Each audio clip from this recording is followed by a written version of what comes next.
Okay. I'd like to call the meeting of the Board of Directors of Tacoma Public Schools of February 11th, 2016 to order. Would you please rise for the flag salute? And Director Hines, would you start it, please? I pledge Allegiance to the flag of the United States of America and to the republic for which it stands, one nation, under God, indivisible, with liberty and justice for all. Thank you. Roll call, please. Director Hines. Here. Director Cobb. Here. Director Winskill. Here. Director Ushka. Here. Director Vial. Here. Student Representative Olson. Here. Student Representative Bernarte. Here. Item 4, adoption of the agenda. Can I have a motion? I move adoption of the agenda for this evening. Second. It's been moved and seconded. We adopt the agenda. Any questions or comments by members of the board? Hearing none. Did you have one, Director Cobb? All those in favor signify by saying aye. Aye. Those opposed? Agenda is adopted. We have no recognition this evening of staff, student, and community. Is that correct, Dr. Garcia? That is correct. Okay, great. Thank you. Moving on to item number 6, members of the public wishing to address the board. Do we have members this evening? No? At this time, we do not have any cards. Okay, great. Thank you. Item number 7, superintendent's report. Deputy Superintendent Garcia, I will get your name, your title right. I'm Josh. I know, Josh. Yes. Josh, please. Thank you very much. And on behalf of the superintendent is down at the National Superintendent's Conference and is a finalist for a Women in School Leadership Award, which they will determine tomorrow. So that is the reason why she is not here with you tonight. So we wish her all the best. And we're excited for her efforts to be recognized with your great leadership and support. So tonight we have Dr. Fin-Ying Hung with us, and she is going to do the assessment update for us as the superintendent report, and we'll turn it over to Dr. Hung. Thank you. Thank you. President Viel, Vice President Ashka, and Board of Directors, and Student Representative, and Deputy Superintendent Dr. Garcia. It's my pleasure and honor to share a few assessment updates with you tonight. Before I start, I would like to highlight our what has happened, what we have accomplished in the past. So this is our history walk. Where we have been and where we are going. In 2010 and 11, through your accomplished leadership, you adopted a robust and comprehensive plan with a focus on academic excellence. Reading and math achievement for all students are part of this academic excellence. In 2012 and 13, continue with academic rigor and excellence for all students. Tacoma leader drafted an 8-year plan to support the implementation of the Tacoma Whole Child Initiative. And this in part of including the universal screeners in 2016-17, next school year is coming. And in this school year, we also transition from the Tacoma assessment data and Grades Online, ESYS to the eSchool Plus and Performance Plus. So a lot of changes over the past few years. In 2013-14, we see a wonderful results right here in front of us. With academic rigor and college readiness, we saw SAT scores and SAT test takers and AP test takers increase substantially. From 2013 to 14, SAT test taker almost double, and AP total exam the same thing.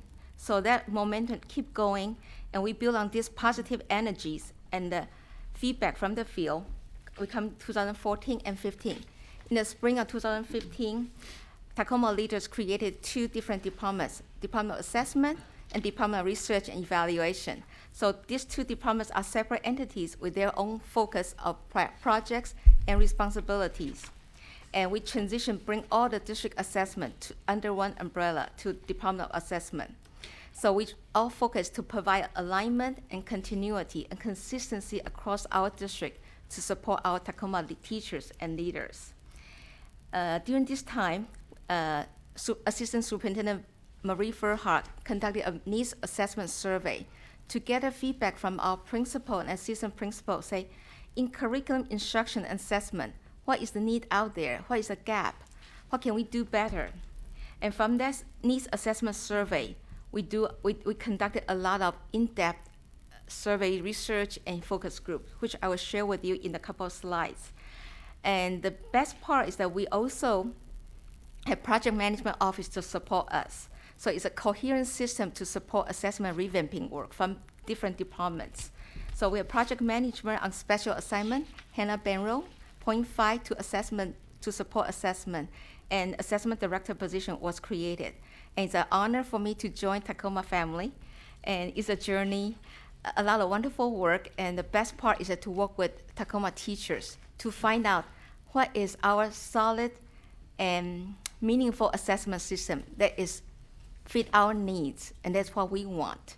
So with so we feel that position. I joined in August, and almost 6 months, and I feel like, wow, 6 months I've accomplished a lot, but I want to move faster in the following 2 years. In other places, it may take them 5 years, but in Tacoma, I think we have 1 year or 2 years. I think with all the support, we should be able to do it.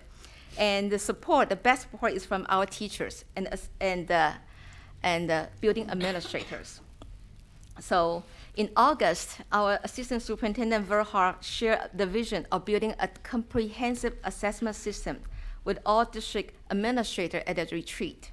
So the foundation of all assessment is about formative assessment. So what can teachers get that information right away to help their kids in front of their classrooms? And then the summative assessment will come. So we are looking for a comprehensive assessment system revamping work and resources for our teachers as well. Then we come to our assessment committee. Amazingly, when in a national conference, I share with other assessment directors, say, assessment committee in Tacoma have 57 committee members. They say, 57? I say, yes. And a lot of them are building administrators and teachers. So there's, wow, you guys really have great focus. I said, yes, we want to find the best for us. So this committee give us different perspective and want to give us feedback about what is the needed out there, and then what is different perspective from bilingual department, from special ed, from student information system, from instructional technology. And so from there, we move forward. So with that, we are going to do more thorough survey, because 57 committee members is a lot, but compared to 3,000 staff and teachers, it's still not enough. We said we need to hear feedback from all of our teachers and administrators. So we did a survey. At the end of the survey, we got more than 400 teachers' responses, and these are very constructive and candid feedback to our current system. And so based on the survey, based on needs assessment, we say, this survey gives us a number. Okay, they are not happy. 90% of our teachers are not happy of our current assessment. Okay, we get it. But we want more detailed, in-depth information. So we conducted focus group. Okay, small group of teachers tell us which part didn't work for you. I said, we never got a training. I said, tell me what training you are looking for. So we have a series of questions and the tool developed by our own assessment committee. So this is the tool. This is our scoring rubric. So we use that scoring rubric to interview our own staff, say, tell us, we are vetting current assessment. Before we say we don't want this assessment, we want to know why. Make sure our next one is better, is more meaningful. So we have several focus group meetings. So from focus group meeting to survey, 600 staff total, and needs assessment, we triangulate the data with hundreds of reports and the coding, and we create our internal audit report and to guide our future work. And we share this report in the district innovator, also in the district assessment committee, as well as the assessment website. So in this internal audit report, everybody, more than 90% of our Tacoma educators think this is very important to revamp our current assessment system. And they are dissatisfied with many good reasons. But the bottom line is that their future priority, they say, we want to move on. Help us find a meaningful assessment that can measure student growth. We want our kids making 2 years growth in 1 year time, or even faster, because by the time they enter our classroom as third grader, they are reading at kindergarten and first grade level. So we need to make to the catch-up growth, and our kids can succeed by the time they come to 6th grade or 9th grade. And the other information we got from our teachers said, give me some diagnostic information that I can intervene right away in the classrooms. So these are two key priorities: measure student growth and diagnostic data for our teachers, for our guiding our future assessment revamping. And for key recommendation, there are 3 key ones. Number 2 is the one our district assessment committee continue to bring it to us. So future assessment system is our top priority. Many good assessment out there, but are they all have good fit with us? Do they help us provide meaningful data in our coherent Tacoma system? Our data, our technology, it need to in sync. So from there, we also look at ways to provide the support for our teachers.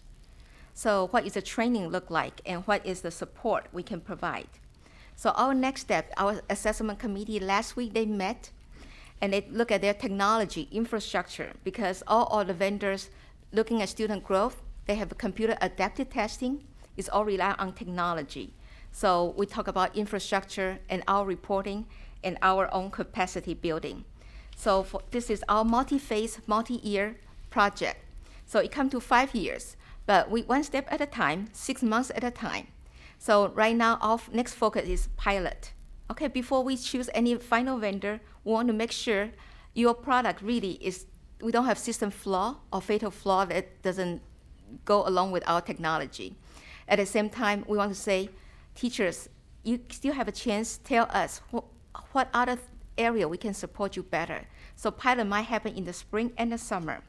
And also this summer we'll roll out the professional development and the coaching for all of the schools and all staff. And this universal screener, the one we are going to adopt, is a replacement. So our committee already told us in the auditing process that the current assessment doesn't work, did not provide me the information.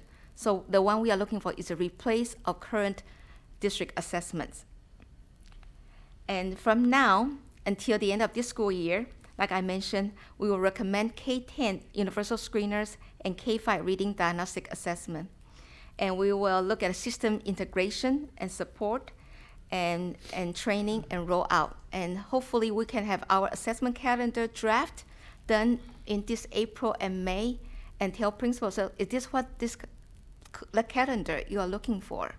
And for our teachers, this is the information, this instructional data in the mid-year, and this student growth data you're going to get next year. If this calendar can go well with our waiver day and a lot of our intensive support for academic rigor and excellence for all. And so this appendix, including our audit report, a 1-page, 10-page, or 75 pages of thorough reports. At the same time, we also have a lot of data sources to share with the committee, and this is we finished a couple of the video clips, and Hannah did a great job, and the committee even talked about their own journey. So we'll share with the school board in the following weeks and months. This is our first presentation, and share with you. So we thought it was very important that you knew where we were in the process, and so that you saw where we're engaging folks, to what level they're engaging. We're not adopting or going to bring to you a series of standardized tests, but there are tools out there that we feel, that teachers feel, because they're the ones that are involved in the process, that principals feel can enhance the information that teachers have in more real time through technology. The technology's advanced quite a bit in the last couple of years. And so there is an ability to not only get information of where a student is, but also provide suggestions, practical suggestions that the classroom teacher could use in the classroom. Using business analytics, how would you organize your class, potentially small groups, so they can use that information more effectively and efficiently to reach the kids that they have now, not the kids they had last year. So we're not interested in looking at data and saying, well, this is what happened last year in a standardized test. So tonight is once again, and under Dr. Hong's leadership, is really just about bringing you up to speed of where we are in the process, so that as we do bring information to you in future, we can you'll have that background knowledge. So we'll welcome any questions. Questions or comments? Director Hines, you want to start? Thank you for the great report. Back to the slide on academic rigor and college readiness. I'm curious, I think it's significant that in a 3-year period we doubled the number of SAT test takers. What does that represent as a percent of seniors, that 1,624? So it's approximately 85%. loosely there, because what happens is when you talk about seniors, the adjusted cohort or the group of students that are labeled seniors at that time. And so it's fluid. So when you take the students, take the SAT in the fall, in October, and that may not be a direct exact numbers of the same students that are a part of our adjusted cohort. So roughly 85%. And then we use that tool.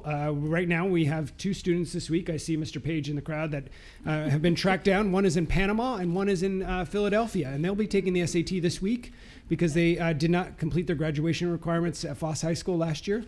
And the Foss team has continually worked with those 2 students to ensure that they have opportunities to still graduate from Tacoma. So that percentage is roughly 85%. I just use that as an example of they will still be taking the test. And how does that compare with like-size districts and other districts? Large urban settings, we've seen statistics for both AP enrollment and SAT enrollment in the mid 30% in large urban settings across the nation. That's great. The Thank you. percentage is very high for the test takers. Mhm. Yes. AP test, 2,200 is really skyrocketing compared to many urban school districts. And we also have students taking the IB exams Yes. that are not included necessarily in those. So. Thank you. Good. Director Cobb. As you think about making changes to the assessment system and moving toward a more solid system for what we need, do you have a sense of the impact that changes will have on the amount of time students spend taking both formative and benchmark assessments? Do you have a sense of that?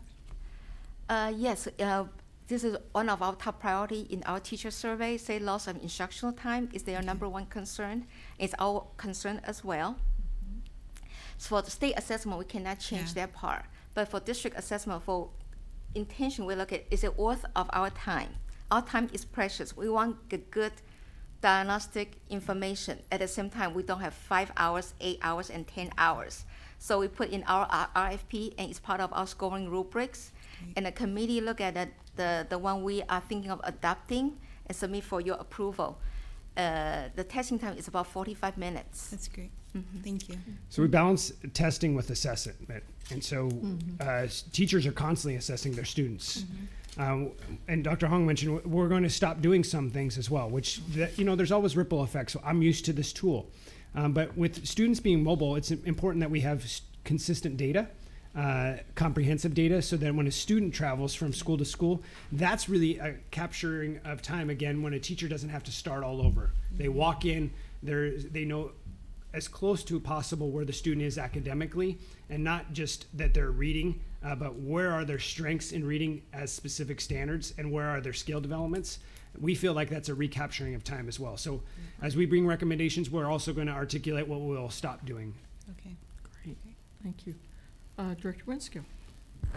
I am, smarter balance. There's been a lot of things said about that test, about the length of it, and I don't know that you could really even give a comprehensive answer to this today, but it's something that's interesting. Is what do we do with that information, and does it benefit people going forward, or does it just benefit the system?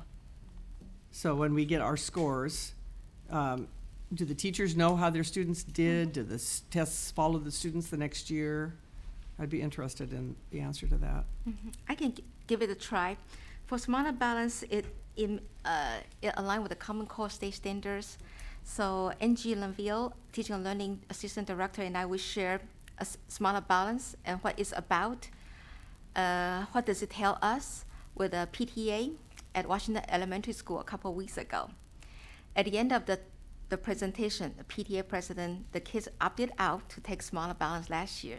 She told me, "Oh, really? I didn't know this computer adaptive testing. I didn't know the test will adjust to students' performance at their level of instructional level. And I didn't know it really is focused on evidence-based. The kids need to write based on the material, the targets. They need to write with evidence. So a lot of the rigor and the standards is what college are looking for. So the whole Common Core, yes, the rigor is high, but they kind of evidence seeking, and the kids need to write and articulate their understanding, not only math 2 + 2 = 4, or I did it wrong, 2 + 2 = 5. But the kids, not only from there, they need to do some scenario based. Say, okay, I have $10, I need to go to the store. So how, I want to buy this one, buy that one. So how can I spend that $10? So a lot of math is in real life situation. They need to apply what they know about math in that scenario and come up with the answer. So that kind of communication, a multi-step in solving the math problem, the rigor is high. At the same time, our kids, they like, based on the survey we did last year for Smarter Balance, at the end of the survey, we asked our kids, how do you like this assessment? Compared to the paper and pencil, which one do you like better? Majority of kids say, I like the computer test. It's much more fun and much more engaging. And then we asked them, say, do you think the test is too hard or too easy or about right? And since it's a computer adapted test, 47% of kids say, it's about right. And then a quarter say, it's really easy. Then another quarter say, it's really hard. So that assessment is using new technology, like Dr. Garcia mentioned. Technology tell us where kids are in terms of instructional level, compared to 20 years ago when we have ITBS. There's a fixed form, and there's all bubble sheets. Okay, Lisa and I, we get the same test item. We all bubble our answers. If I am not smart enough, probably I can borrow Lisa's answers right here. So that bubble sheets, everybody get one test, fit size for all kids. That doesn't really work well for our kids now. So Smarter Balance is new, require a lot of planning. I share with the parents, the PTA parents say, being assessment director for 15 years, I like to administer and on point for ITBS. It's make my job a lot easier. To be assessment director for Smarter Balance testing with computer adaptive and performance tests and classroom activities and a lot of different technology involved, I say, last year a lot of assessment director either retire or quit. And I say, but I love it because this is a standard, this is the rigor. We want our kids, our own kids at home to focus and study. So it's very hard to implement and hard to support, but this is a good assessment. I feel like it will take several years for parents to understand. So one parent said, Feng Yi, you need to share this with all parents. Once they know how important it is for all parents to know. So we are working on that. I think it will come together. So I think it would, yeah. Director Winskill, I think it would be worthwhile for you folks to consider that potentially as a study study topic. I think it's important for you to see what a parent sees as well as a classroom teacher. And although I agree with Dr. Hong that it is much better than we ever have, there are some real limitations about what is the data that a classroom teacher actually gets and how can they use that. Yeah, and that's kind of my question. And so I think it would be something that you as a board, you might want to consider seeing what a student score looks like. Some of you I know have. Talking about that. And then what does a classroom teacher score look like and record? And how would they be able to use that information? And where are the limitations? Because when you see some of the tools that are out there that are available that teachers can use, we get excited about the opportunity. And that's where I think you'll see some excitement from classroom teachers as well, that really is information over here that we're looking at, that they can take and say, I can now adjust my lesson based on this information. Okay, I know my grandson is in the 3rd grade. He is so excited because he gets to take this test. We're excited that he's excited. Yeah. all the kids are excited and adults are scared, including myself. Yeah. And then I was going to bring this up maybe during my report, but I'm going to bring it up right now because we were talking about rigor. And it has to do with college in the classroom. And I've been talking to Josh about this. Some of the high schools are going to this model. They want to do this where children get a college credit for a variety of classes, and I'm going to speak mostly to English right now, at about a quarter of the cost. So they do have to pay some money, and when I look at this AP, we really only are passing about 20% of our students. So there are a lot of them are taking, but they're not getting credit. The students are much more likely to get credit with college in the high school. Central Washington offers it, and they also, if they take it through Central, they get automatically admitted into Central, and University of Washington also offers it. Now, I've been to some of the trainings, so I do know that they work with the professors. The teachers have to have at least a master's degree to administer it. Well, the teachers now are trying to sign some students up And they need to do this by February 29th for the students to be able to get college credit this year. And there is a cost, and so I was talking to Josh about it, and he said for me to bring it up to the rest of the board and see if it's something we need to pursue. It's more expensive than AP. I think we need to do that at a different session than what we're doing right now. Well, they 'cause it have the sounds like- 29th of February is the deadline. But so. we have another meeting, I do believe. Yeah, well, I need to bring it up now so I I can know, see if but- people are interested in I going know, forward but with it's not it. germane to the topic we're talking about right now. So I would hope that, we can ask Josh and Carla to look into it, and then we can come back and discuss it under superintendent report, if the board wants to do so at this point. Director Hines? I would have a question about purpose and outcome of Me the too, AP and that's what I wanna classes. know. So they're Yeah. taking exams. Yeah. I think it's great. I've read research that indicates taking an AP class, even when a student earns a C, is far more rigorous and valuable than a student taking a general class and earning an A. So I'd like to see students do well on the AP exam, but from my perspective, I don't know that that's my top priority, especially as we're trying to increase the number of students that are exposed to AP exams.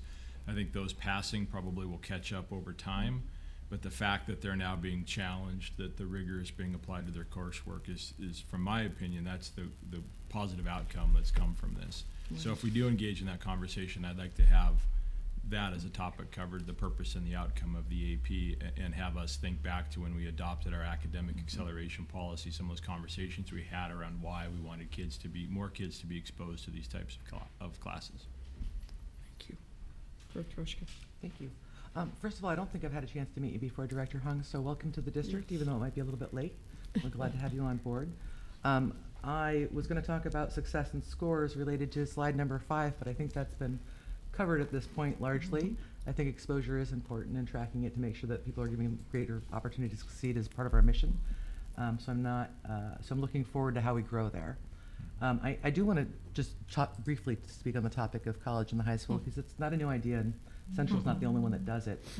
There are different high schools that have articulation agreements with local community colleges for different programs that even help do college and the high school, that they get their part of their AA there, then they can go to the community college and get their AA, and many of our community colleges are now also offering BAS degrees, which are bachelors in applied sciences, and they're highly valuable in the workforce. So I would like for us to consider that as something to think about in terms of encouraging the success. My experience with it, where I work, is seeing students that would not have been interested, or underrepresented communities being involved in IT classes in the high school and finding high levels of success because of the support available, then being able to go into Green River College and then being able to go into a bachelor's program and into high rates of employment that are they're really kind of groundbreaking. And I think that's where we are in terms of leading the way. So I would agree with Debbie in terms of having a larger discussion about if this is a valuable place that we want to go, given our existing strategic plan at this time. The only comment I have about that is I know that it could result in a significant cost to us as a district. And I think I want to see the financial impact of moving forward versus what Director Hines has said about the AP exams and the fact that you get a larger exposure. And I've talked to some of the kids who have taken an AP class, and I said, well, this is over at Lincoln, and there's some of my kids, as you all know. I worked in that end of town for a long time, and I said, well, what do you think about AP? Well, it's hard. And I said, do you want out of it? No way. It's really cool to be in this class, and I'm learning more, and so on and so on. And now I know what's going to happen when I go to college. And I said, yeah, you're not going to sit there. But anyway, I think it's an issue of looking at the cost benefit of expanding out to that program for us as a district, and what do we have? Do we have to cut back on other stuff? So I would really like to look at the financial impacts. I want to have the discussion, but I want the financial piece. I agree with looking at the financial piece. The other piece that I want to say, just from the experience with my daughter taking a class at SAMI that she could have gotten college credit for, she didn't ask me until after the deadline because she thought, Mom, I wasn't going to ask you for that $200. That's so expensive. And of course, I explained to her what it would cost once she goes to college, and she, apologized, but you couldn't take the deadline back. At the same time, what I was really cognizant of is the equity issue that presents, because then the student taking the same class, the same material, with the same grade, one can afford the college credit and therefore has it, and the other one doesn't. So I don't know if that's something that we can work on. I'd like to include that in the study session, because maybe it's a question about regional partnerships and adjusting K through 20 budgets. Dr. Garcia. Just real quickly, what our current practice is we do not choose between the two. And we don't, personally, I don't believe you have to. And I think that's the danger is it's a dichotomy. It's either this or this. So what we say to our teaching staff is that if there's a corresponding class, so if it's, let's say it's just AP Junior English, and we're offering it as college and high school, we still have the students take the AP exam, because there's strengths to both models, and then there's weaknesses to both models. And so there are schools, and Director Winskill is right, there are some schools that have grants where they support college and the high school in certain parts of town, and then there are some schools that are not. We are considering a pilot to see, so can we work out a financial arrangement with an institution to pay for potentially one class. In the past, up until this year, we were able to support kids with at Central Washington, students, up to 10 credits per year. And so what happened is the state recaptured that money and then gave it away into targeted populations across the state. And so we really lost out in that model. We were pretty innovative in our approach there. We had broken that barrier. So if the board wishes, we can bring and look at the financial models, but we really advocate that it's not a choice between either or, but how do you provide access to potentially both?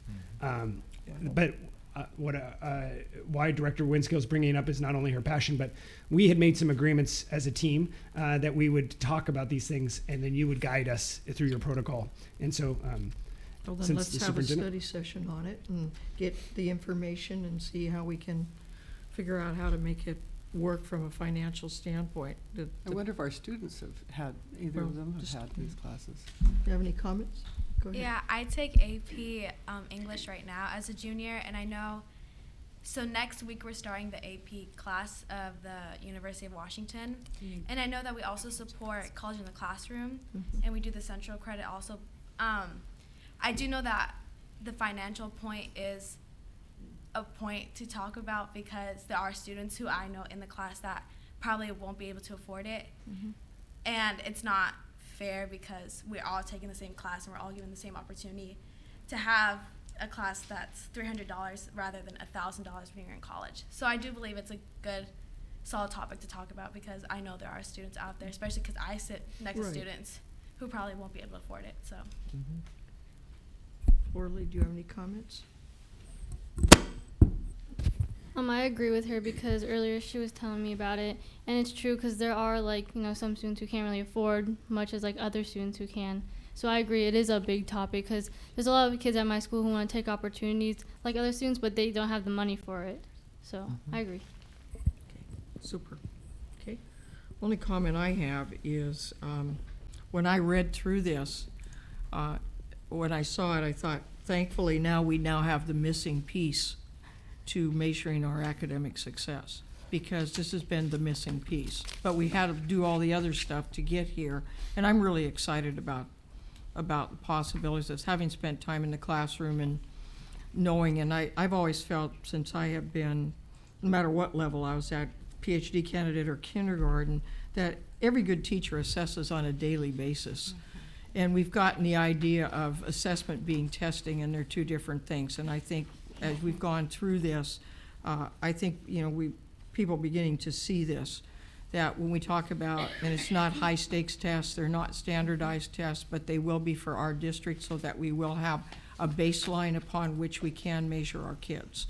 And now we're at the point where we can do that, and I'm really excited. And I want to thank you for your work and the work that you're going to do for us over the next 3 or 4 years. This is exciting, and I think the main thing for me is that in the past, I know the teachers haven't been included in the work that was done on the tests that were picked, and now they are, and now they have the opportunity to have real input into the tools that they're going to be asked to use. So I thank you very much for great job, and really, and I can't wait to see where we are come summer with the pilots and where we're going. And I think once again, this district's out in front of the rest of the country. So thank you. Thank you. Great. Thank you, Dr. Ong. Mm-hmm. And all of the rest of your team, thank them for us, please. Okay, I will. Great. Okay, moving on. Consent agenda. I move approval. Second. Any comments or questions on the consent agenda? Hearing none, all those in favor signify by saying aye. Aye. Opposed? Hearing no opposed, agenda is adopted. Authorization of certificate, where am I? Sorry, Number 9. number 9. Okay, get over here. Policy matters, we have none this evening. Is that correct, Dr. Garcia? That is correct.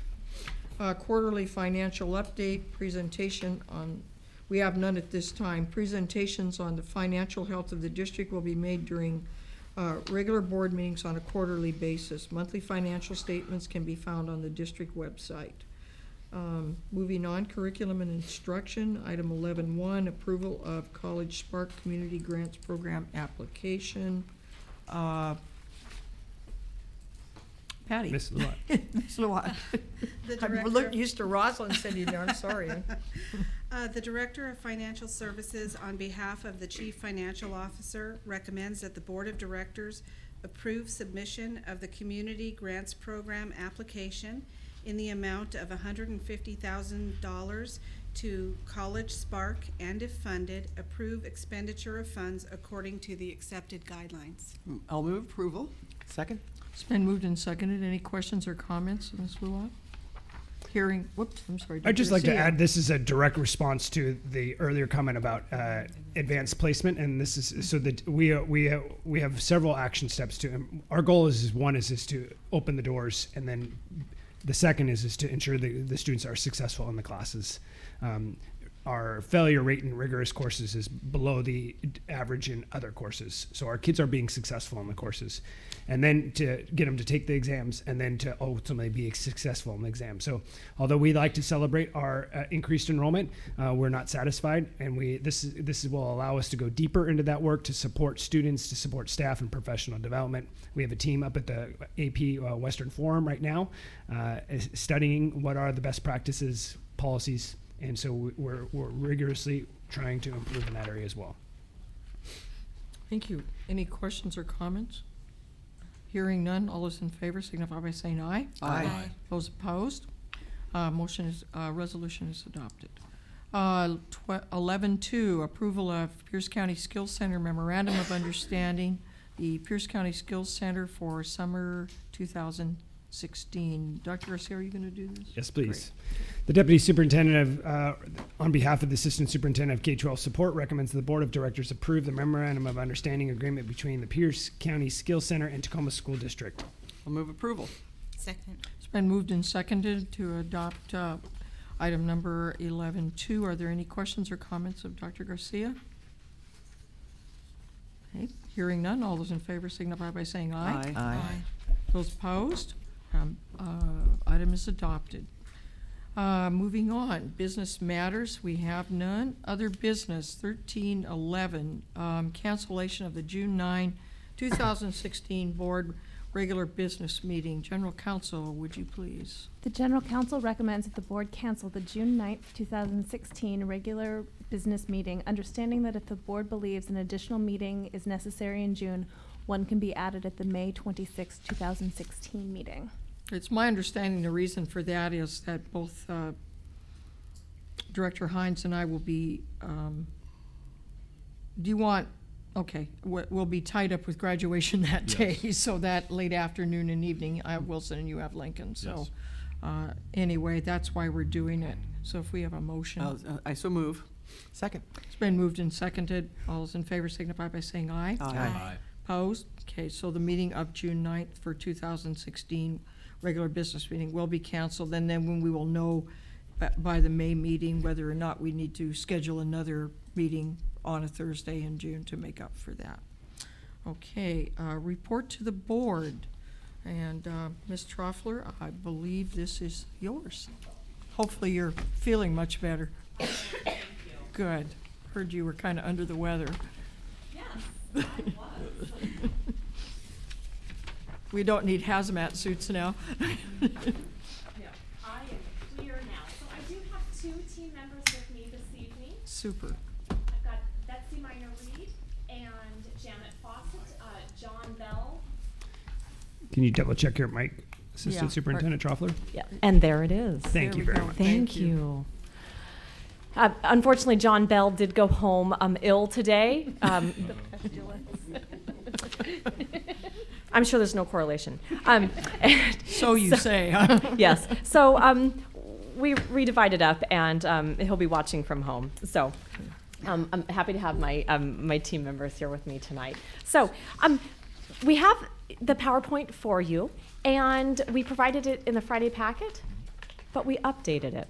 Okay. So we made some revisions. So we heard some updates from the board of what you'd like to have for reports, and then we adjusted accordingly. So I reordered, made an appendix, so I put about half of the slides to an appendix for your reference. Those are some more data, some deeper stories that I'm happy to follow up with as you wish later or as needed. And then added in 2 more slides into our presentation tonight, some bonus slides to help round it all out. So I ask for your understanding as I put a little bit new in front of you tonight, but I really wanted to be responsive to meet your needs this evening. Okay.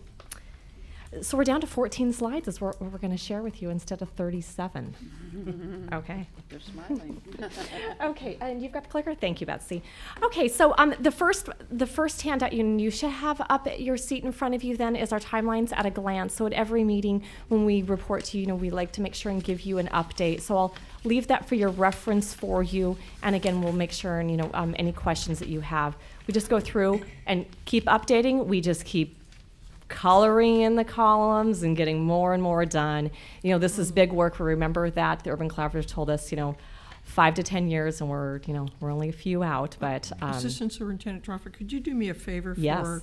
for Director Cobb? Could you just give a brief overview of what the Urban Collaborative is so that she gets some context for where we are? Absolutely, I'd be happy to Great. do that. So the Urban Collaborative is an organization that we brought in And for the rest of us again, too. Yeah. Thank you. in 2012, and it did a comprehensive review of services for students with disabilities here in the district. And from that, we had 18 recommendations, and that really started our work for us and really outlined things. And a couple of those pieces are in the appendix. So you'll see those later in the slides then, and actually originally it was in the beginning of your PowerPoint. So it named the 18 recommendations. Some of the real big pieces are professional development. So you're going to hear that one from us over and over around the professional development, around helping provide services for students in their neighborhood schools, and providing an inclusive education for students. Those are some of the big ideas there. So it's been a phenomenal roadmap for us, and each and every time we are thrilled to continue to put in front of you really positive data that we just keep clicking away at. Okay. Thank you. I didn't. Absolutely. And I'm happy to follow up with you in much more detail as needed. So the timelines has the 18 recommendations, and some of that work is start and stop and start and stop in pieces, and some of it is just start and keep on going. On the next slide we have here is that we were honored to be selected as one of 10 districts this last November to present at the Urban Collaborative Fall Conference in Minneapolis. The topic was around reducing disproportionality, and so we spoke there, and we shared our story to date. Minneapolis, we had a very similar story as Minneapolis, so we listened to them, they listened to us. We met in between sessions and gained more knowledge together. But that was an honor to share and celebrate our successes to date. Betsy's going to talk a little about professional development. And as Jennifer mentioned, that we have made a real focus around professional development. And so you'll see the number of things that we're doing. And tonight I just want to showcase that we have really expanded our professional learning communities. And we're working with teachers who teach students who are on the autism spectrum, our therapeutic learning centers, which address the needs of students with behavior, our developmental multi-ortho for our more complicated young people, And we also have created a PLC for our Learning Resource Center teachers, who are the teachers who provide support to our students who are learning disabled. And we have very purposeful and intentional work. We look at data. We talk about what we need to do to address the data, to move the target. And it's led by our instructional facilitators from our department. And those have been quite successful and well attended. We also, as you were aware, because we had another display of our Inclusive Gallery, conducted an Inclusive Gallery exhibit in November, and it was very exciting. It was done in combination with one of our community partners, and we ended up having like 362 students submit, and some of them submitted individually and some as a group, and it was just a wonderful event for families to attend. On this next slide, we've got a quick snapshot of data from our preschool. So we're highlighting this piece as far as the starting out with our littlest ones and the difference that we've made from 2012 to 2016. You can see by the number of sessions, we've expanded the number of sessions. And what we did with that, as you'll see in the middle column there of inclusive sessions, we now have 23 sessions of special education preschool. So that's about 56%. Could you explain what you mean by, by sessions? An AM, yes, thank you. An AM or a PM. So children come for a half-day session. And so 56% of our sessions are now inclusive, and that there's a state definition of to meet that. And so we are thrilled to be at that point that we have 56%, and we continue each year to expand on that. And what that does, that really helps prepare our children with disabilities for kindergarten. It starts them off with a really strong start, and we're finding now that we have more children going on to kindergarten into regular classrooms instead of self-contained classrooms, attributing to this inclusive practice. So that's been a great success for us. And we also know that we've picked up about another almost 200 children in our community that we're also able to provide early learning for. So on the next slide we have here is around the least restrictive environment. So a piece that we've been working really hard on is that inclusive practice. And the strategy we've taken is co-teaching. So with the co-teaching, we had some schools that were already doing it before Urban Collaborative came along, because it was good practice. And then last summer, we really made a big push that we had 78 staff members, teachers and administrators, representing 10 schools, attend training that the ESD provided up in Renton. And as a result of that, we went from last year of having 23 classrooms at 7 schools that are co-taught classrooms. And this year, we currently have 66 classrooms in 10 schools. And we are now in the final stages of putting final pieces together to provide more training again this coming August. Both for our administrators and our teachers, looking at doing what's the year 2 training, so what's the follow-up? You've been doing it for a little bit now, what's next for you? And then more to expand for more partnerships. And a quick co-teaching is a special education teacher and the general education teacher teaching together in the same classroom, helping support all the students. Research-based, we've been working with a national expert Maryland friend. Then on the neighborhood schools, you'll see our data there that we made big improvement from the 57% of children attending the neighborhood school to now we have 88%. And so that's been a big success. We continue to keep working away to help support families, to help their children attend their school as their non-disabled peers would. And on the next slide, we're just going to touch on here. So we know the celebration of our graduation rates, and Dr. Garcia knows as soon as he starts coming along with the graduation, I'm like dying to hear what's the number for students with disabilities, and he keeps tight-lipped. And so we put here in front of you our last 3 years. Then you'll see just that incremental improvements that we are so pleased for students with disabilities.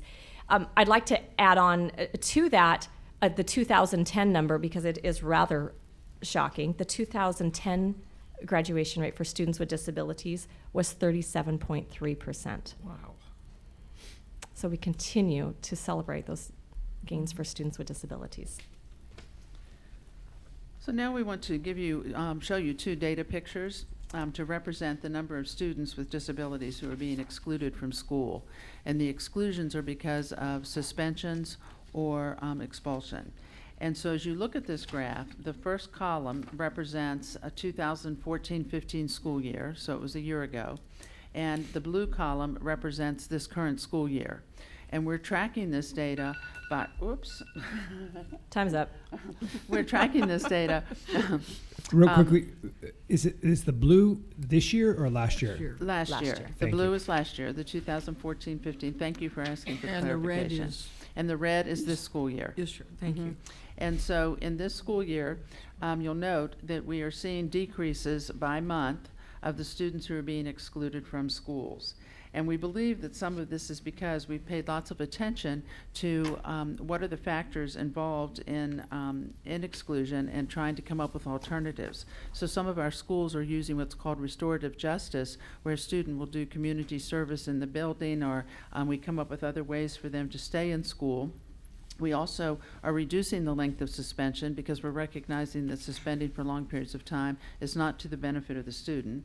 We're also meeting the needs of students that have typically been trigger points and trying to really attend to those students that may have some troubling behaviors, and trying to address those behaviors and catch them before they become disruptive. The second slide does a cumulative account of the data picture. And what it does is it looks at from September until December of 2014 compared with September to December of 2015. And so we total the numbers that were in the monthly data, and it comes up to 4,018 students last year who were removed from school. And then this year, to that same time period, is 2,613, which is a 35% decrease in the number of students being excluded. Betsy, I want to clarify, that number is individual students or days? These are days. Thank you. These are days of expulsion. The Yes. days, yes, thank So you. one of our benchmarks is the goal is that we want to keep our kids safe. We want to keep our staff safe, but we also want to limit the amount of time that they're out of school and the best our ability. So these aren't individual students. These are days. Thank you. I wonder, okay. So you'll see in our key findings, this is a good summary of the progress that we've been making by increasing the number of students, particularly in secondary school, that are participating in general education classrooms. We have right now 79.7% of our secondary students are spending 80 to 100% of their time in general education. We have 48% of our students across the district that are in their neighborhood schools, which is work that we've done to try to make sure that students can receive the services they need in their neighborhood schools. And that the big celebration, I think, is the graduation rates and the increase in our graduation. Significantly, I think also that keeping kids in school is a huge and important piece of the work that we're doing. We have a new goal, of course, because there always needs to be more improvement, and that is that 65% of our students will be spending 80 to 100% of their time let me say that again. 65% of our students with disabilities will spend 80 to 100% of their time in general education classrooms. And we're trying to make some adjustments to our service models. Let's go ahead and talk about our next steps, which include that we are collecting our principal voice, we're listening to our teachers, and we're trying to figure out what it is that we need to do to help support increasing the number of students, spending increased time in general education. We've done some resource mapping work by working with the building facilitators and coaches, and we're going to continue to do that. We're going to be visiting Evergreen School District here in a few weeks, and because they've already reached 68% of their students spending 80 to 100% of the time in general education. And so we want to see what they're doing in the way of inclusive practices and in improving our numbers. One of the big important things that we're doing is that we're monitoring and collaborating with buildings around discipline, statistics, and grades, and working with principals directly to see what we can do to help improve that. The other big piece, I think, is that we're trying to improve our service model and increase the the continuum of services in each building and blend some of our services so that we can serve more kids in their neighborhood schools and in general education. So, paying attention to the previous agenda item, I had on here that we'd be reporting on June 9th. Yeah. So we won't be reporting on June 9th. And, I'm happy to follow up any other reporting, whether you'd like in a Friday report, however you'd like. We're always happy to share, and we have continued to appreciate your support and your pressure to keep us moving forward for every student. With that, we would be happy to answer any questions that you may have or any other pressure points you'd like to push on us. We'll start with Director Ushka, go that direction this time. We'll put Director Hines on the spot. Thank you very much for your report. I want to note really quickly for everybody else here that the requests from the board regarding reports in general are that they be a little bit more top line and still have information, but not be 86 slides. And I appreciate that you at the last minute rearranged your slide information and that the appendix is still there for all of us to see, because we do definitely look at all of that stuff. But thank you for that. I think that we would have understood if you didn't, and I appreciate it. I ask you this almost every meeting, and I think I almost want to ask for a change of language, and it's about neighborhood schools. Now, I know from past discussions that for Tacoma, neighborhood school is your choice school. It's the one that you go to. Yes. So if it's not the one that's in your immediate neighborhood and it's the one that you've gone to, that's what it is. So I want to clarify that for people here, but then I got confused because later on in the report there was a comment about neighborhood schools and/or choice schools. And so what is the difference that you're seeing between a school of choice and a neighborhood school? Thank you. I'm glad you asked that. I specifically wanted to say that we want to help support families be where they want to be. And so if that means if you want to go to one of our innovative schools, that you have the opportunity to go, that we can provide the services that you need at that school. So that being the piece, it's not just your neighborhood school. So by choice schools, you mean our innovative schools? Okay, so I just wanted to make that clarification because I always end up getting hung up on that neighborhood word, and I wanted to clarify for new board members and also for others. So one of the practices now with enrollment services is once you choice in, that is now your neighborhood school. Right. We have this discussion every time I bring it up. And I know, and that's one of the reasons I bring it up is because I'm kind of wondering if we shouldn't change the language, because all of our schools are choice schools, essentially. Unless you go to the school in your neighborhood. Your neighborhood school is actually your only not choice school, oddly enough. I will say there's a slight quirk in that the law presumes that students But with it's a choice. disabilities are attending the school that is closest to where they reside.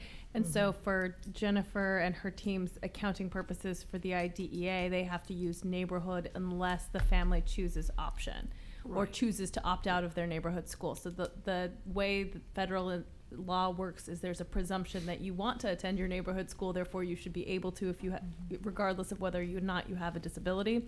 So there's still a big accountability associated with neighborhood school access. So that's one of the reasons why it has persisted specific to special education, even though for our students, once you opt to a different school, that becomes your neighborhood school for our purposes. So it's confusing federal language. Awesome. Thank you. Again. I will hopefully not bring it up again, because again, I've had to go through this each time. You went over the inclusive gallery slide very, very quickly, and I'm wondering if there can be a little bit more detail about what that was and what the evidence presented was. It's to celebrate Inclusive Schools Week, we hosted an inclusive gallery, and we did this in partnership with Pierce County Coalition for Developmental Disabilities.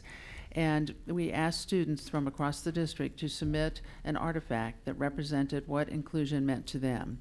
And so some of those artifacts came in from preschoolers with their arms around each other saying having a friend, up to students who have very complicated situations in their life, writing poetry about what it meant to be inclusive. And so those are all displayed. We display them at Mount Tacoma High School. And in addition, we sponsor a resource fair. And the resource fair is for families who have students with disabilities to come and just see what's available in the community to meet their needs. And then the Pierce County Coalition for Developmental Disabilities follows the resource fair with a legislative forum so that parents can communicate with their legislators. And this particular year, we had 9 legislators attend, and it was one of those days when it was pouring rain, and so we really were very appreciative of that. We had about 250 people attend. It was a lower attendance because of the weather, but there was wonderful conversation from students, and we also had students who were there displaying their dinosaurs, ceramic dinosaurs, and guarding them very closely, and then offering them for sale. And so it was just a very positive experience. Great, wonderful. Thank you very much. I think that detail is important to the narrative. I have a note that I have to find this corresponding slide for. There's a number in here about the data least restrictive, and it says of the two. So my question is of the 241 children with IEPs in 2016, how many of them are not in peer classrooms? Am I reading that they are all in peer classrooms, or? The preschool. No, not. Correction, yes. Every one of our special education preschool classrooms have peers. Some, 23 of those classes meet the state of 50-50, 50% disabled, 50% non-disabled.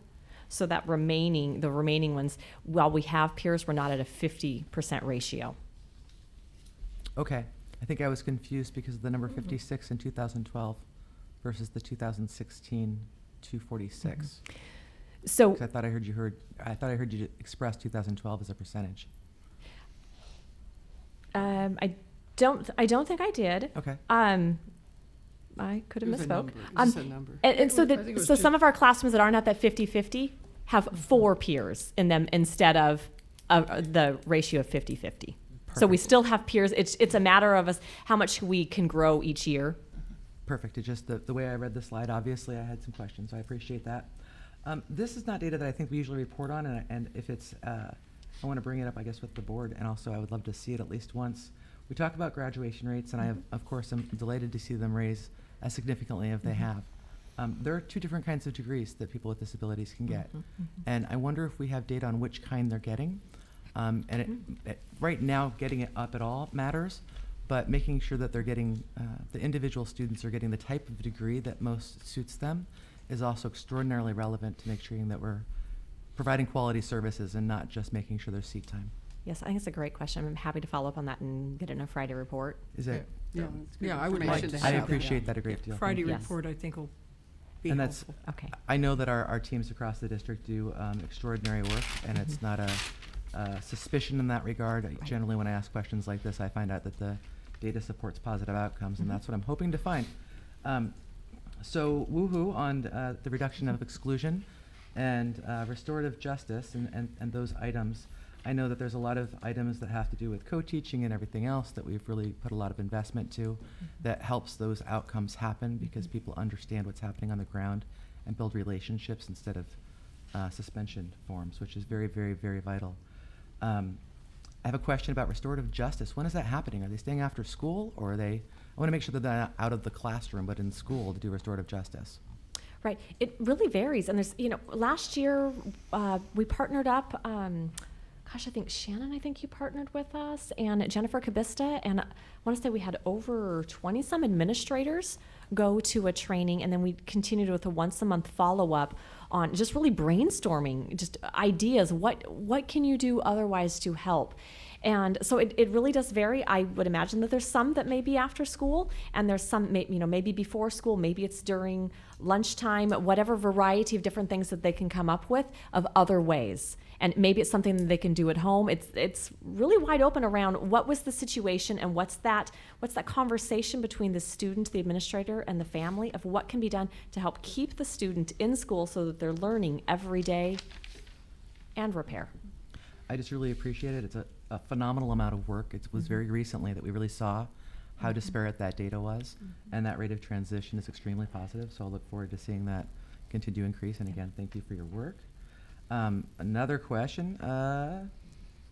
So on the exclusion by days, is that just for discipline? And this is the slide that has the two 2014, 2015 bar graphs. Yes, those are suspensions and expulsions, so removal from Only. school. Okay, so it's not that they're missing school. This is just related to discipline. Correction, yes. That. Last but not least, and I'm sorry I have so many questions, but you know I always do for you. It's because I'm very interested. Evergreen School District, I don't know a lot about it. Is it comparative to us? Are they of similar composition? So I didn't know a lot about them either, but I got to know them because they're one of the Urban Collaborative member districts. And I have thoroughly enjoyed every opportunity to have a conversation with the director. Earlier this year, I've been talking about it for a couple of years, of organizing, bringing together districts of like size, and what are some of our challenges. And finally this year, pulled it together, and I brought together all the Urban Collaborative member districts. And so we've been meeting on a quarterly basis. Betsy, you went for the last one in my absence then. And so we've been having some great dialogue. And at the first one we had this fall, I was hanging out with the Evergreen director, and he just started talking to me about his numbers and the strategies. And then there we were in Minneapolis, and I'll admit, and Carla was there, and she saw, and I totally skipped a session so I could hang out more with him, and I needed to hear more about it. And from there, we said I got to get a team. I got to get a team down and see what it looks like down there, and the model, and they're blending together their title and their special ed. And they're at 68% of their students with disabilities are spending 80 to 100% of their day in the general education. And then when he said to me, he knows his next places to improve upon that even further. So we're going. We actually were supposed to go in January, and between my sickness and Scott Rich breaking his arm, we have rescheduled that. So we'll get down there. We're going to go. I've got a whole team, and we'll go down and we'll see, and we'll come back and we'll see what we can do here and what we can put in place. And the thank you. Evergreen School District is the school district that encompasses most of the city of Vancouver and the neighborhoods that are in Washington that are considered suburbs of Portland, Oregon. So it's free and reduced lunch, and the free and reduced is about 50%, because I did We're all close, of that yes, with him. we're all Tell really me, close. tell me. And That's cool. Okay, Yeah. great. Thank you very much. yes, thank you. Okay. Dr. When we Winston. look at suspensions for students with disabilities, their suspension is different than students without disabilities. Isn't it like 10 days maximum? Isn't there a certain maximum a year that they can be suspended? So, students with disabilities, after 10 days, if there is a removal from school for 10 or more school days, or there's a pattern of removals of school that are for similar types of behavior, even if they're not 10 days, there's a process called a manifestation determination review, where a team gets together to determine if the disability was a result of if the discipline was the result of a student's disability, because we don't discipline students for their underlying disability. So the team gets together, and if they determine that the behavior that caused the removal from school was a manifestation of disability, changes are made and the student is returned to school. If the team decides that the student's behavior was not a manifestation of disability, they're subject to the same disciplinary standards that apply to all students. There is a requirement under Washington state law that after the 10th day that a special education student is out of school for a school year total, that the district provide tutoring alternative services to the student while they're out of school. So even if the manifestation determination team decides that a student's behavior was not a manifestation of their disability and they're subject to a long-term suspension, they're going to be receiving tutoring or alternative educational services during the duration of their suspension in order to ensure that they're still able to make progress towards their special education goals. Yeah, so it costs us a lot of money. And so it is really good to try to minimize those days out, Yes. if at all possible. When I look at the graduation rates, which we want to increase and which we are increasing, and we know that the students often go an extra couple years and can by law, I would like to have an amendment or a legislative position that we submit to WASDA, and I bet we could get Evergreen to sign on to it, that we change the numbers, because if they are past 4 years for graduation, then it skews our numbers for long-term graduation, because they look at a 4-year cohort. So I think that would be something good for us as a board to submit, which will be like in May. I think we do that for WASDA. So And I think you would find a tremendous amount of support from your fellow directors, because I think that most school districts feel that it's punitive to count students who are taking advantage of 18 to 21-year-old services because their individual IEP team believes they need to continue to receive those services as dropouts. That's right. Okay, and then the other issue I have is the TLC program, and for those who don't know, that's the Therapeutic Learning Center. It's for the behavior students. And I noticed in one of our benchmarks, we wanted to reduce that by 2% for the next year. For me, it is a student-by-student issue, and if the students need the service, I think we should be giving them the service. And it can be a disservice, actually, to the teacher, to the classroom of the other children, and also to the child who has the behavior problem. I don't know that we have enough of these in the schools. We hear more and more about some of the dysfunction that we're seeing, and so we're decreasing those classes. At the same time, I think there's bigger need, and I don't know how long it takes to get a student into a class like that. It used to take about a year. I don't know what it takes now, or how many classes we have, or if we are indeed decreasing those classes. My apologies, Debbie, I'm not following. We don't have a target, a goal, or any of reducing. It's very much exactly what you're saying about what do individual students need and providing the services that they need. I thought I saw that on the matrix about a month ago when we had enumerated all of the different cohorts of students, and I'll look for it because I have it at home, and I'll bring it to I'm your happy attention. to respond or follow up in any way. So I'd like to know just how many of those classes we have and how long it takes to get a student in, because you could say all you want that you have a child in a regular classroom and they're it's inclusive, but if they're spending half their time in the hallway, and I've seen that, I haven't seen it I'm not going to say I've seen it recently, but I have seen that. So are they really inclusive if they're out in the hallway because they're so disruptive in the class? So, it'd be interesting to have the principals weigh in on that matter, I think. It's our desire to make sure that the IEP drives the educational program, and we're committed to that. So we're not looking at our goals are not centered on getting students specifically out of special education, and we want them to be successful. That's we want them to the measurements of success are the same benchmarks, the 34 that we have that you've directed us to meet. So if there is an artifact that we need to look at and investigate more, we'd be happy to do so, but we don't have a specific goal that we're aware of to reduce those classes. No, so it's not, but also it's like if a principal identifies a student as needing that and they don't have an IEP and they're not in it, how long does it take to get them in? And, are we being responsive downtown? I'm not being judgmental because I don't know the answer to that question. So the process is a team process, and it's not a downtown. It's at the building, the team, including the parents and the staff that work with the child. And it can vary because each individual child and their needs and what their what interventions, what supports have been provided. So it really can vary quite a bit. And I don't believe that we currently track on the how long. I could probably pull into IEP Online and identify, but you want to look into that and get back to us on that? Yeah. So I would ask that you folks, this one might take a lot of time. Yeah. So I would ask that you discuss this and provide us, the superintendent, some guidance of to what level do you want us to investigate the amount of time.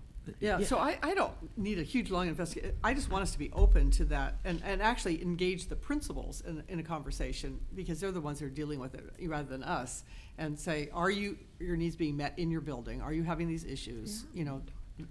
That's where I want it. And so we do at least once a year, we do the principal voice opportunity. We just did 2-3 weeks ago. Right. You guys facilitated with our principal advisory, and so we work really, as well as being out in the buildings and going alongside principals to ask, how is it going? How are things? What do you need? What's working? What's not working? So that is a practice, like I said, that we are very specifically in a formalized way, at least once a year, seeking the principal voice. And I want to be clear that whenever a student's IEP team makes a decision about what their educational placement should be, including services, that is carried out as quickly as possible, consistent with our obligation to provide advance notice to parents. So if the parent disagrees, they can challenge that. But it's not a process where a team decides a student needs something and then Jennifer's team tries to, there's a delay between when that happens and the student gets the services. The only delay is the legal requirement to provide prior written notice to the parent of a change, so that if the parent wishes to object to that change, they have time to do so. Yeah, so my question is more, when a principal notices the problem before the IEP is even written or they're identified as needing something. So that's where I'm coming from. Okay, I'm done. I have a couple questions. The first few are about the days excluded slide again. Do you have any sense of how many students are impacted there? It's broken. It tells us the days, total days, and I understand they're tied to the benchmark, but I'm just curious about the. We'll be bringing that specific data we'll be bringing that specific data as part of our safety benchmark monitoring report, and we'll break it down by all of our filters. That's great. And then on the chart, there's some numbers showing for July and August. I'm just curious what programs those are, or where I those thought come you might from. ask that. So, Betsy, you want to respond to that? I'm sure. We had that same question, like, what? Wait a minute. And so I very specifically checked today, and some of one of our schools has an alternative schedule, and so it was from that particular school, and it was one student who was suspended for 4 days for disorderly conduct. Okay, thank you. So thank you for seeing that. Mm-hmm. My other question was tied to the response about the point at when students are suspended, you look into whether or not it's related to the underlying disability. Can you tell me again, what's the trigger for the investigation? Okay, so it is either if the removal from school is anticipated to be 10 or more days, if there is a pattern of shorter removals for the same type of behavior that happened even before getting to 10 days. So if a student, a very common example where Janet and Betsy and Rob and Jennifer and their team step in is if they see that a student has received a short-term suspension for 1 day, a short-term suspension for 2 days, a short-term suspension for 1 day, all for the same behavior. So at that point, the manifestation determination review happens, even if the student's only been out of school a couple of days, because clearly a pattern is starting. And my follow-up to that is, what's a pattern? Is it 2 or 3 or? As soon as you start seeing the same thing, and we always encourage the sooner the better. Okay. And then my other question is related to graduation. What's the average length of time students take to graduate? I mean, is there an average that means anything in this context? I mean, and you can always calculate an average, but is there a meaningful average for students with disabilities? And related to Director Winskill's point about graduation rates, I actually am always really encouraged by the continuing rate. I'm bothered by the dropout rate, but I'm encouraged by the continuing rate. I like to see that students who need more time are taking it and getting it and sticking there.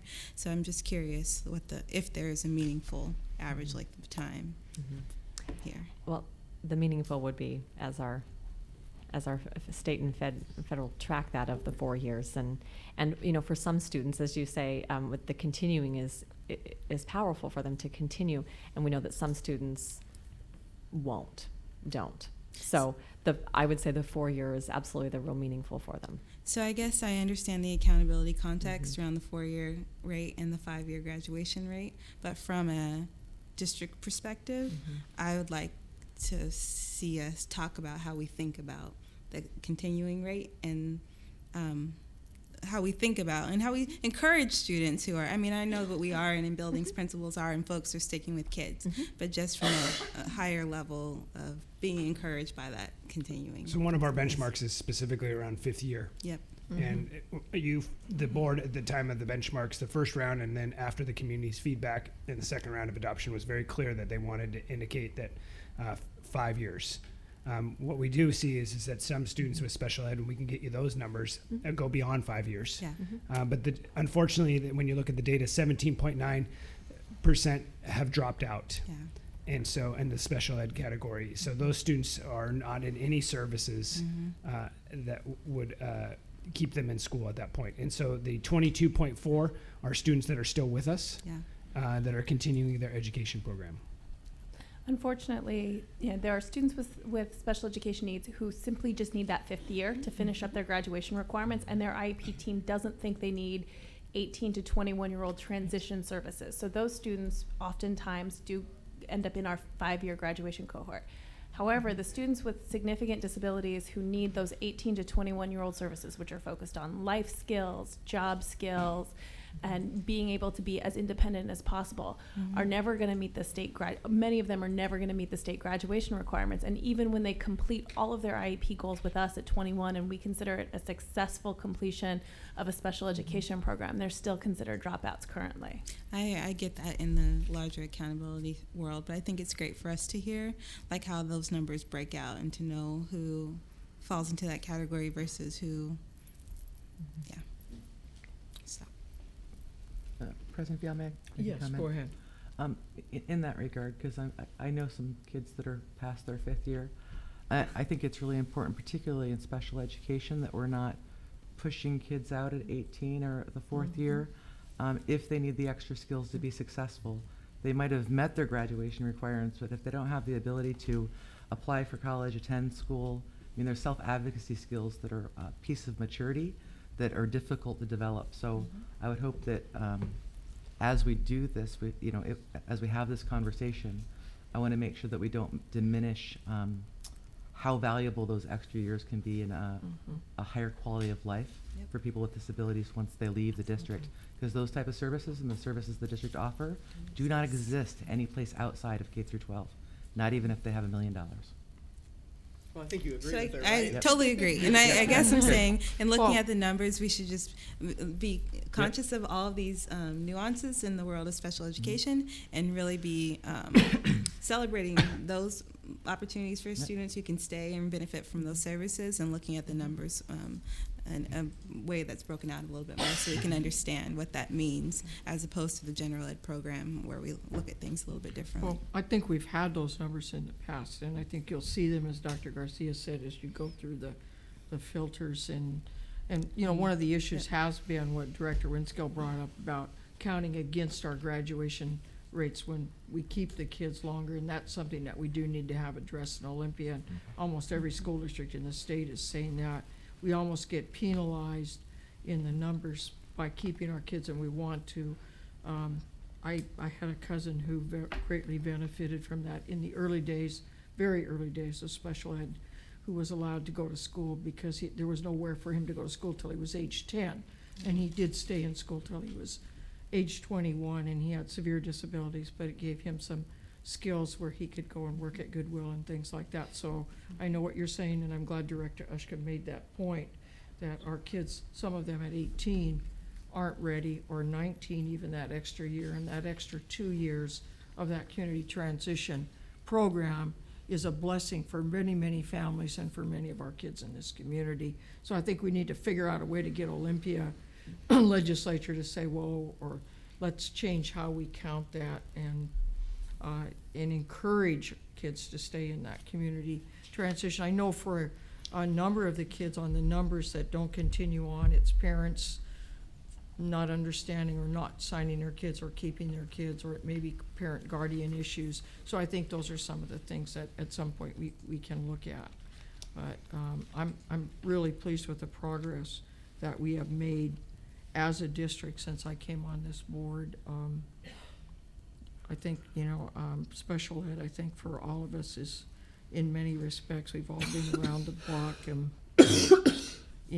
in this process. And I think for us as a school district, to me, I feel like our special ed kids have now been elevated to the same level that all the rest of our kids have been, in terms of looking at their academic achievement and where we want them to be.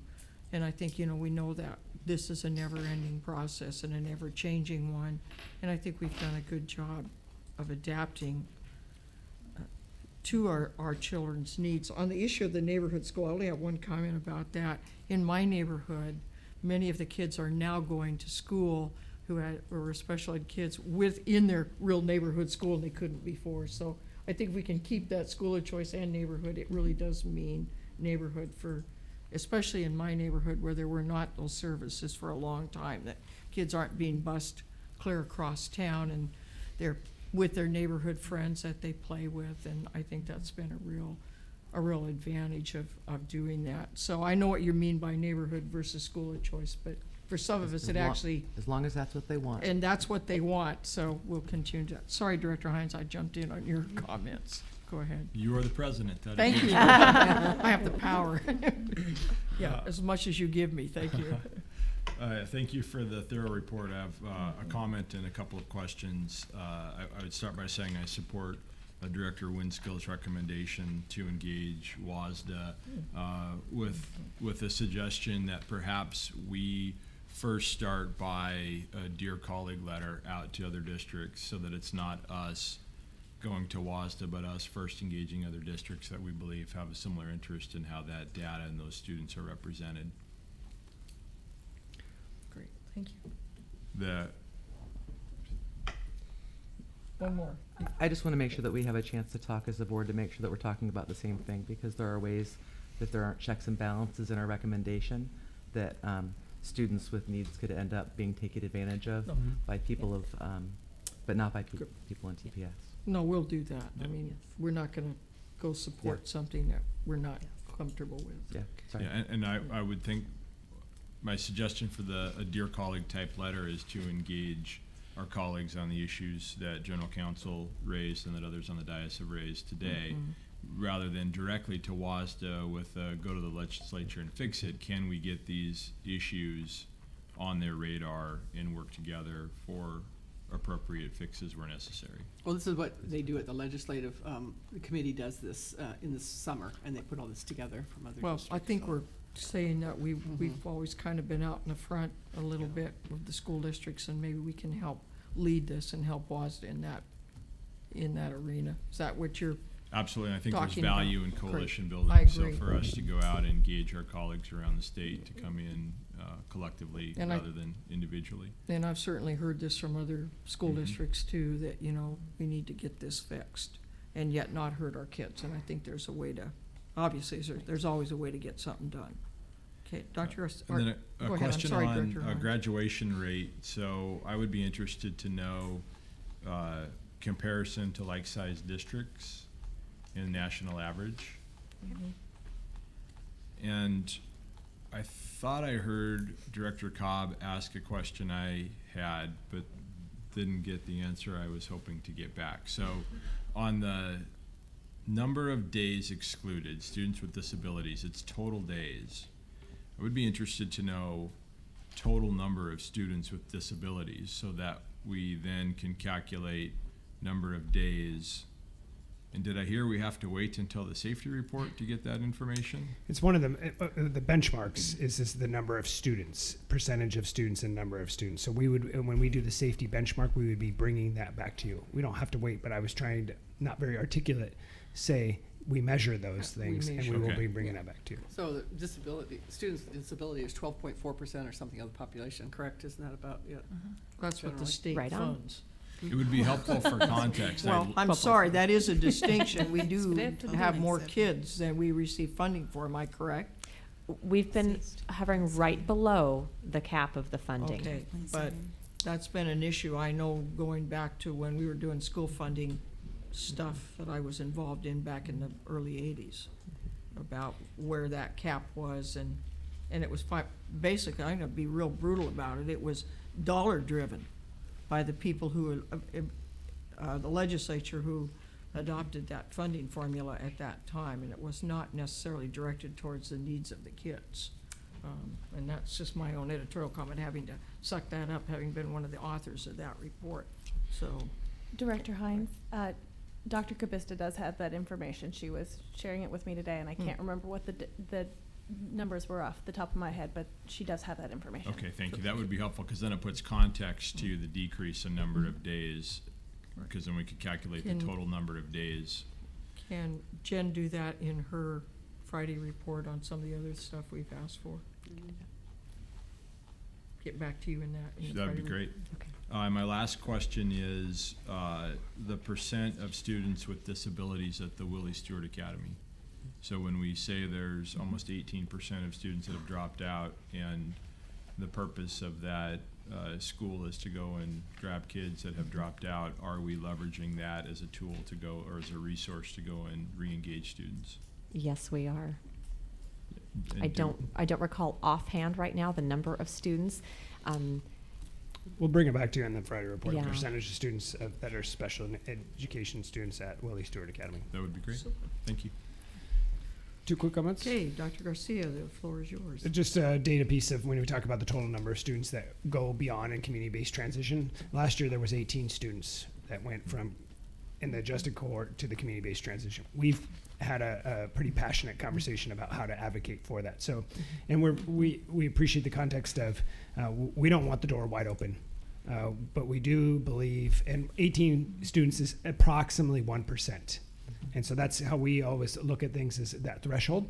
But that's the number that when you think of that are counted as dropouts that are impacted. They haven't met all their graduation requirements, but their IEP is driving them beyond 4 years. And so that's some context to that. The second, just for those that are watching at home, is all of our re-engagement efforts. And if there are 19-year-old students out there that are not special education that still want a high school diploma, we'd be happy to serve them as well. So just if you're watching at home and you think that this is only for special education students, any student that's a Tacoma Public Schools student, that's the premise of the Willie Stewart Academy. And it doesn't mean that it has to be with us, but we would be happy to transition and support you either through TCC or Bates, with several of our partners, or with us to all earn a Tacoma High School's diploma. Through age 21. Through age 21. Great. Okay, moving on. Thank you. We Thank really you. appreciate, again, very thorough, and appreciate both yours and Dr. Hung's reports tonight in terms of hitting the high points for us and giving us the appendices for further reading. Thank you. Great Thank work. you. Continue moving forward. Great. Board comments and reports. Director Hines, start with you. I have no comments this evening. Director Cobb? No comment. Thank you. Director Just Winskill? make the comment that Andrea and Catherine and I all went to the legislative conference down in Olympia this year and visited all of our legislators on Monday, and good reception. And so, and then I just got back from SODA because Julian Schwartz, who's a cellist, came and performed and answered questions for the students. So it was really, along with a pianist. He's traveling all around the area and doing some performances locally, and so that was really good. Great. Director Ushka? No report, thank you. Great. I have no report other than to talk with our legislative governmental relations person today, and everything basically that we're concerned about is going to happen probably at the 11th hour. There's a lot of, we used to call them shenanigans going on when I worked down there, and so we'll just wait and see. I understand on the main things, the levee cliff, they have money for 2 years, but they don't. They're trying to figure out where they're going to get the other 2 years to get us through the 4-year issue so that we don't lose. This district would lose $7 million a year. That we do not want, do we, Ms. Luat? No. So anyway, that's all that basically that's going on. We do not have an executive session tonight. Student movement. Oh, well, I'll get there. Okay, apologize. Before I forget that. So, who wants to start first? You can. Okay, go ahead, Sue. I have a quick comment about AP classes. I know we were talking about this earlier, and I think it's good to push students towards AP classes, but at the same time, I know at Stadium, there's kind of a sense of pressure to take AP classes, and I feel that not a lot of students are necessarily ready to take AP classes. So I know if we were to if administration were to reduce the kind of pressure of taking AP classes, I feel that we would have a lower enrollment into AP classes, but I feel that the number of students passing the classes would be much greater. You want to comment on that?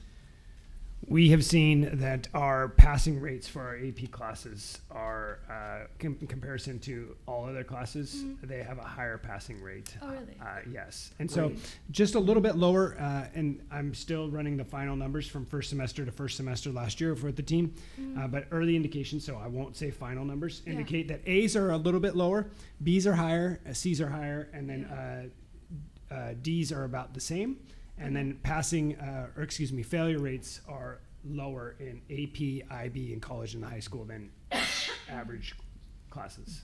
Okay. Wow. Average classes, Yeah. not meaning rigorous average, but the average of all classes. And that's why we've kind of, if you want to call it, pressured kids to sign up because Yeah. it holds them to a higher standard. Yeah, no, I understand Yeah, that. I know, hon. But I just know from personally because Right. at Stadium, I won't say when, but there was a time where students were taking AP classes, and I heard a majority of the students did not do well, and I ended up taking that class, and I am doing well in the class, but I do know that it is.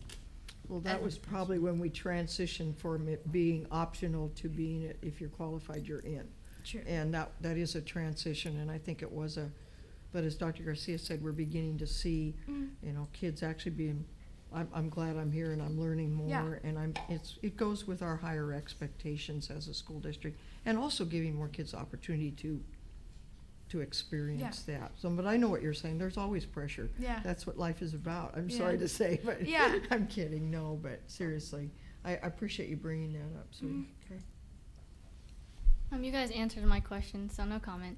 Great, thank you. All right, you guys go home and study hard. Yeah. Okay, thank you. Future board meetings, Thursday, February 25th, 2016, 6 o'clock, regular business meeting, 4th floor auditorium here. Thursday, March 10th, 2016, at 6 p.m., regular business meeting at 4th floor auditorium. Again, we want to indicate how proud we are of our superintendent for being in the top 2 finalists for Woman Superintendent of the Year for all of the school districts in the United States. And that's an amazing honor. Just like 2 years ago, Dr. Garcia was honored as the Outstanding Young Educator of the Year. So I think we have, as we look around our district, a pretty fantastic team that we have put together. And I know I get goosebumps, and I am very proud of our finance department and all the awards that we're winning and all the major recognition that we are getting for our academic achievement and our moving forward, because there is no other urban school district right now that has moved as rapidly and as fast as we have in this period of time. And, you know, we get to sit up here and take the accolades, but we all know who does the work. It's the teachers, the administrators that build the teams that make our kids successful. So I And just the want to students, right? Well, They and the work too. students. They work, but they don't work unless the teachers tell them to work and push them and get them on the right track and teach them and make school fun. And I enjoy going out to school now and talking to some of the kids I taught, and they said, you know, man, Mrs. V School is fun now. And I think that is a real tribute. So with that, we are, if there's anything else, Dr. Garcia, you have anything? No. Thank you. We are adjourned. I need to. Board signatures. I just got a call from Charlie.